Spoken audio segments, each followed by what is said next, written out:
The Mandalorian Season 2 has come to an explosive end with a finale of epic proportions. Of course, as the title of this video suggests, we'll be diving not only into the episode's post-credit scene, but also on the episode's surprise ending and where this series could go in the future. So it goes without saying this video is spoiler heavy. If you haven't watched the episode yet, I suggest you go now and then come back later. If you have, you may continue. But for those, again, who haven't, consider this your final warning.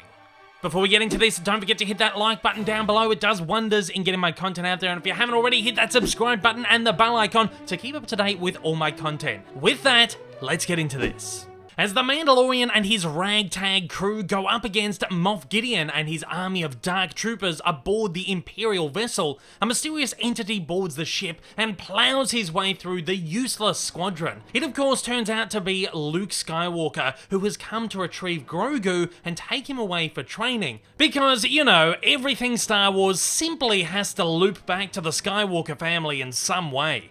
As Grogu is given permission to leave by Din Djarin, the Mandalorian, now the true possessor of the Darksaber, agrees to help Bo-Katan and Koska Reeves on their journey to retake Mandalore, while Boba Fett and Fennec Shand, who have been indebted to him until the safe delivery of Grogu, are now seemingly free to roam the galaxy taking bounties. And that is of course what our post-credit scene explores, as Boba and Fennec return to Jabba's palace, which is of course where Fett saw his untimely end, or so it seemed, during Return of the Jedi. With Jabba dead, we now find his minion, Bib Fortuna, running the game. He looks a bit different than we last saw him, somewhat more resembling Jabba than his own self. As Boba and Fennec take the palace by force, Fortuna makes some quip about thinking Boba was dead before he's shot right in the middle of the eyes. Boba then quite literally ascends to the throne and takes his place as the new crime lord of Tatooine, a role he's likely coveted for a good portion of his life. Fennec takes a seat alongside him as they look set to run the crime game in Tatooine together. As the scene fades out, the words, "The Book of Boba Fett" appear,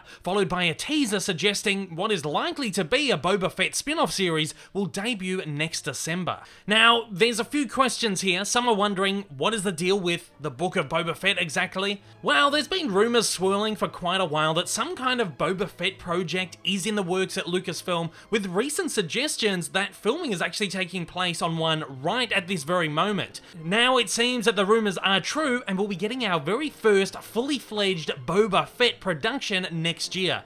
But what will it be?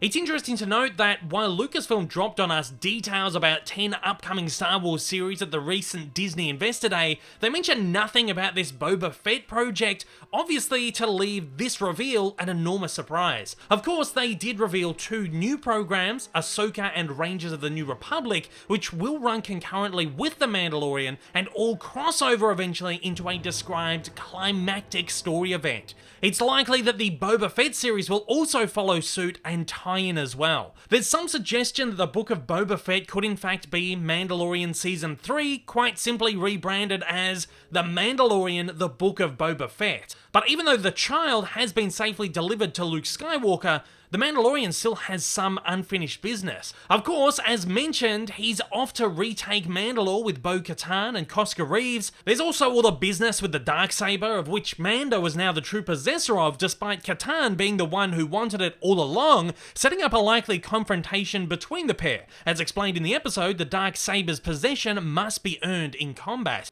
And of course, as revealed in episode 15, Din Djarin has some sort of history with the Empire that still needs to be dived into. So while it may seem that the story of The Mandalorian and Grogu has come to an end, there are still many threads that are left dangling for a true Mandalorian Season 3. Of course, this is all without mentioning that by the end of the episode, Moff Gideon is also still very much alive and at the behest of Cara Dune, who will possibly whisk him away into the Rangers of the New Republic spin-off. And we still haven't seen payoff to the Thrawn name drop earlier in the season, likely something that could be explored in either a Mando 3 or the Ahsoka series. So I digress. I personally think Book of Boba Fett will be its own series and not a rebranded Mando 3. Again, there is some suggestion that it could be a similar thing to the upcoming Obi-Wan series and be like a 6-part limited event, which will likely explore Boba's new emergence to the Tatooine crime throne and what he'll do next with his almost unlimited power,